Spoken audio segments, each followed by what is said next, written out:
Good morning students, welcome back to simply tutor classes. जैसा कि हमने लास्ट क्लास में अपने कवर किया था रिस्क का मीनिंग, इंटरनेशनल बिजनेस में किस किस टाइप की रिस्क फेस करनी पड़ती है।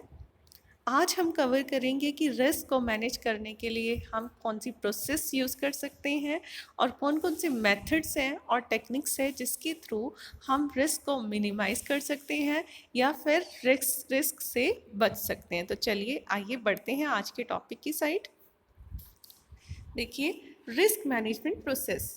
अब प्रोसेस क्या होता है? किसी भी चीज़ को कंट्रोल करने का step by step procedure, that is process. अब रिस्क मैनेजमेंट प्रोसेस, हम किस चीज़ को मैनेज कर रहे हैं? रिस्क।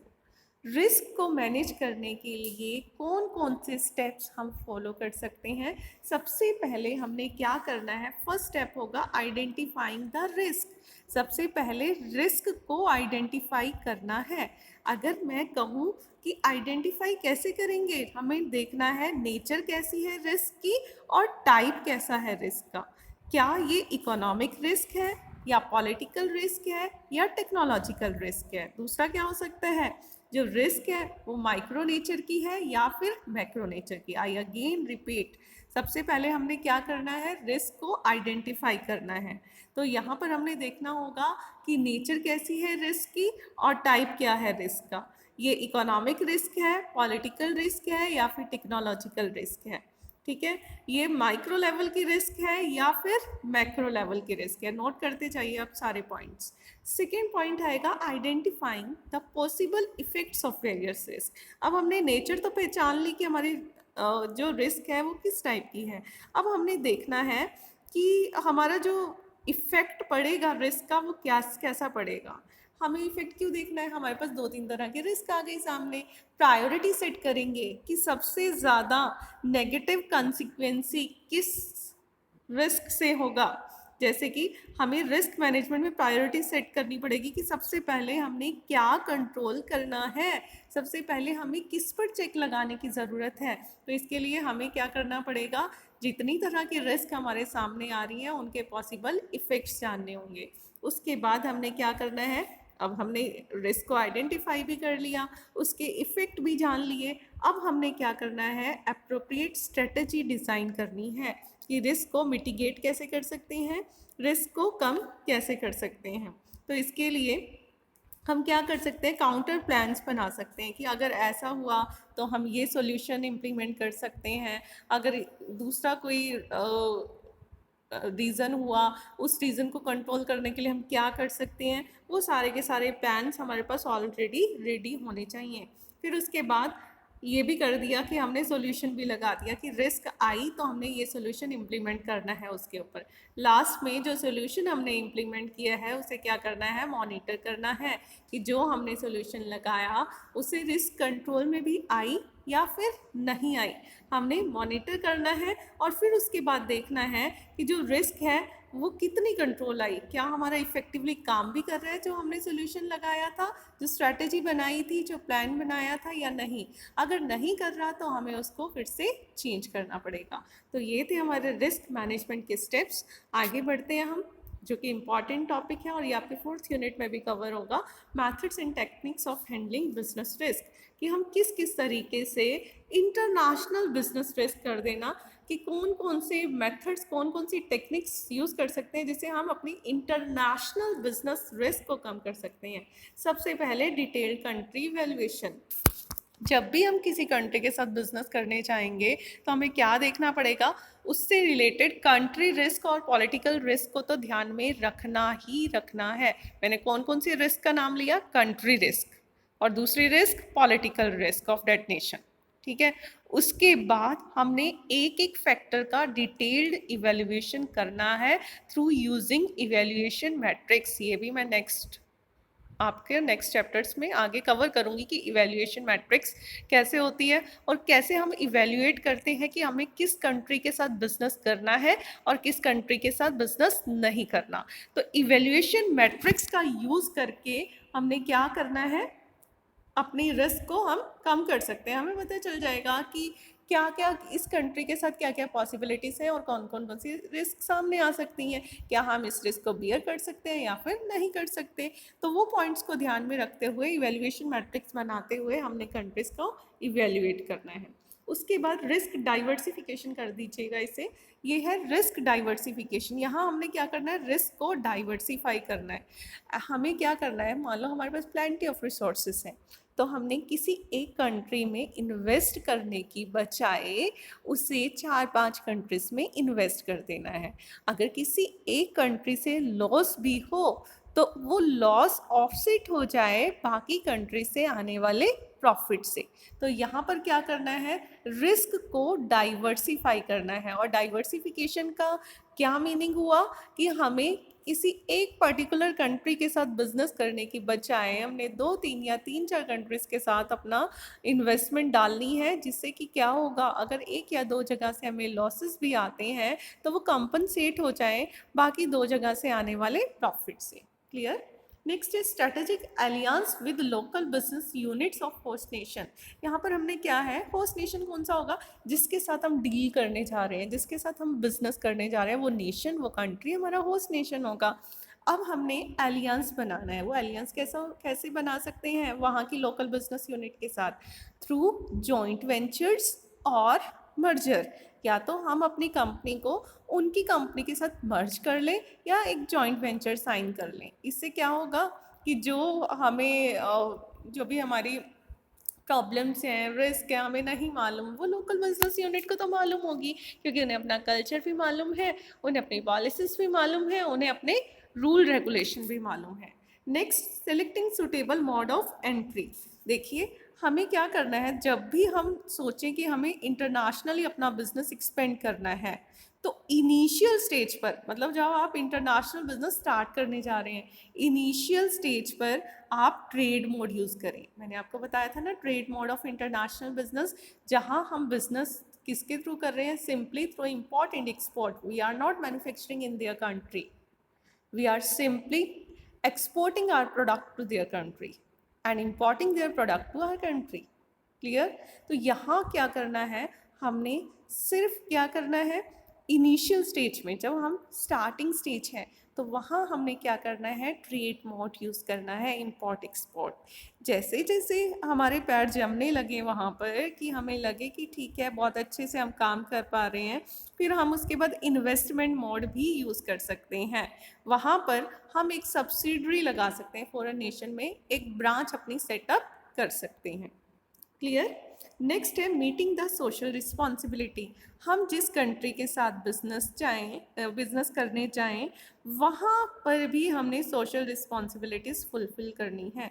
जैसे इंडिया में तो प्रॉपर लॉ है कॉर्पोरेट सोशल रिस्पॉन्सिबिलिटी फुलफ़िल करने को लेके, कि अगर कोई कंपनी प्रॉफिट अर्न करती है तो उसका कुछ परसेंटेज सोशल रिस्पॉन्सिबिलिटी फुलफ़िल करने के लिए उन्हें लगाना है। सिमिलरली बाकी नेशंस में भी आपने यही करना है कि अपने प्रॉफिट का कुछ परसेंटेज आपने क्या करना है, कहीं ना कहीं उसे सोशल रिस्पॉन्सिबिलिटी, सोशल वेलफेयर के लिए यूज़ करना है। ठीक है, जैसे कि एम्प्लॉयज़ को खुश करने के लिए, पोल्यूशन कंट्रोल करने के लिए, जनरल पब्लिक के लिए। उसके बाद टेकिंग इंटरनेशनल इंश्योरेंस पॉलिसी। अब इंटरनेशनल इंश्योरेंस पॉलिसी किस किस तरह की रिस्क आती है, इंटरनेशनल बिजनेस की बात करें, टेररिज्म रिस्क आ सकती है, टेरर, किसी कंट्री में टेरर ज़्यादा होता है। शिपिंग कार्गो रिस्क आ जाती है, पानी के थ्रू बाय जो हमारा शिप्स के थ्रू हम मटेरियल एक जगह से दूसरी जगह भेज रहे हैं, तो रास्ते में शिपिंग कार्गो रिस्क आ गई। क्रेडिट रिस्क आ गई कि हमने क्या करते हैं, क्रेडिट उधार पर किसी को एक्सपोर्ट किया था, हमारे पास पैसा नहीं आ पा रहा है हमारा वापस। Then risk of natural calamity, loss due to earthquake, tsunami, risk of loss due to fire, theft etcetera etcetera. तो यहाँ पर इन सारे रिस्क को कवर करने के लिए हम इंश्योरेंस पॉलिसी ले सकते हैं।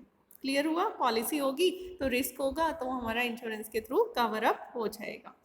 Next, we patience in case of sudden change in environment. By chance आपने जिस कंट्री के साथ बिजनेस किया वहाँ एकदम रिसेशन आ गया, तो आप क्या सोचोगे कि मैं अपनी सारी इन्वेस्टमेंट यहाँ से निकाल लूँ, मुझे यहाँ से चले जाना चाहिए, भाग जाना चाहिए, क्विट कर लेना चाहिए। तो यहाँ आपको क्विट नहीं करना, आपको कुछ टाइम तक शांति बनाए रखनी है। ठीक है, शांति बनाए रखोगे। ज़रूरी नहीं है कि एक ही सिचुएशन लंबे टाइम तक चलती रहे।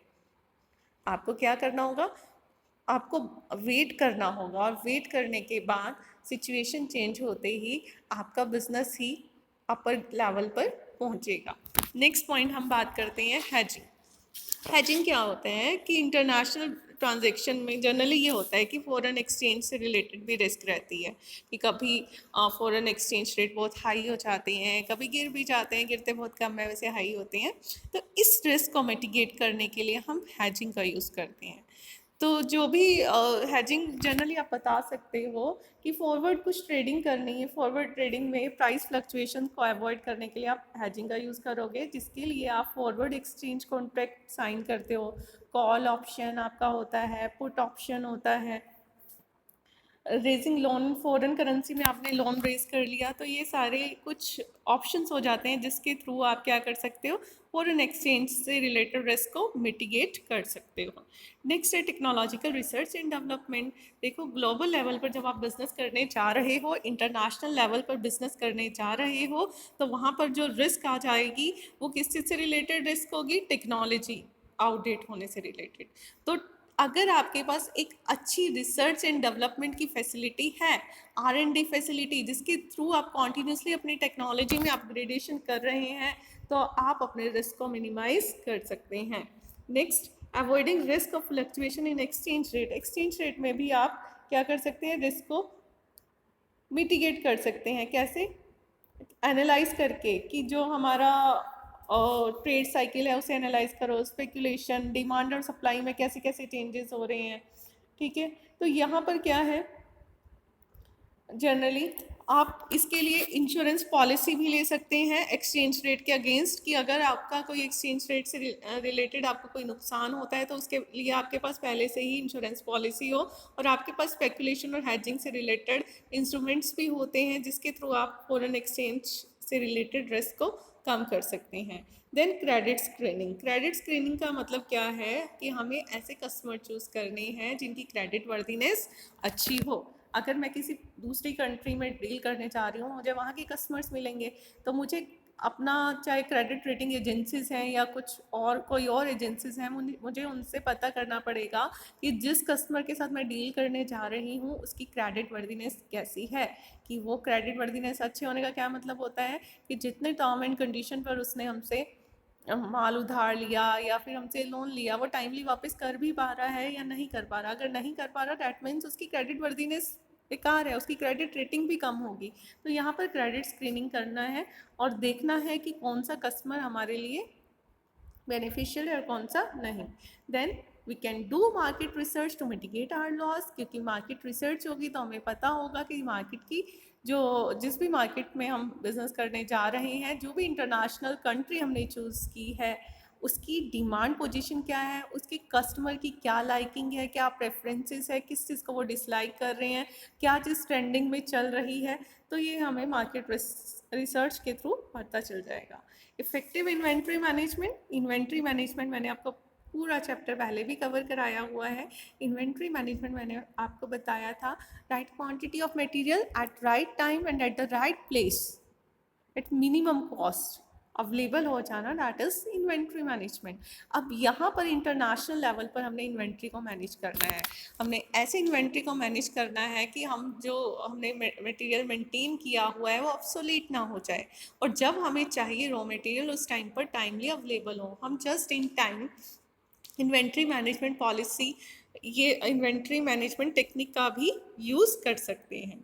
कुछ अदर मेजर्स भी होते हैं, जैसे इफ़ेक्टिव पैकिंग कर लें, वर्क एनवायरनमेंट को सेफ बनाएं, सिक्योरिटी अरेंजमेंट करें, फायर कंट्रोल से रिलेटेड इक्विपमेंट्स लगा लें, पेस्ट कंट्रोल से रिलेटेड ट्रीटमेंट कराएं, कार्डियल रिलेशन बनाएं अपने एम्प्लॉयज़ के साथ और जितनी पार्टीज हमारे बिजनेस के साथ अटैच्ड होती हैं, अंडर राइटिंग कॉन्ट्रैक्ट साइन कर लें, रिस्की प्रोजेक्ट्स को सब्स्टिट्यूट कर दें, एंटी करप्शन एक्ट साइन कर लें। तो ये कुछ और मेजर्स हैं जिसके थ्रू हम क्या कर सकते हैं, इंटरनेशनल बिजनेस रिस्क को या तो रिड्यूस कर सकते हैं या कम कर सकते हैं। इसके साथ ही ये टॉपिक हमारा यही ख़त्म होता है और ये चैप्टर भी अगर आप लोगों को कोई भी डाउट हो तो आप कमेंट बॉक्स में अपने डाउट्स पूछ सकते हैं। Thank you so much.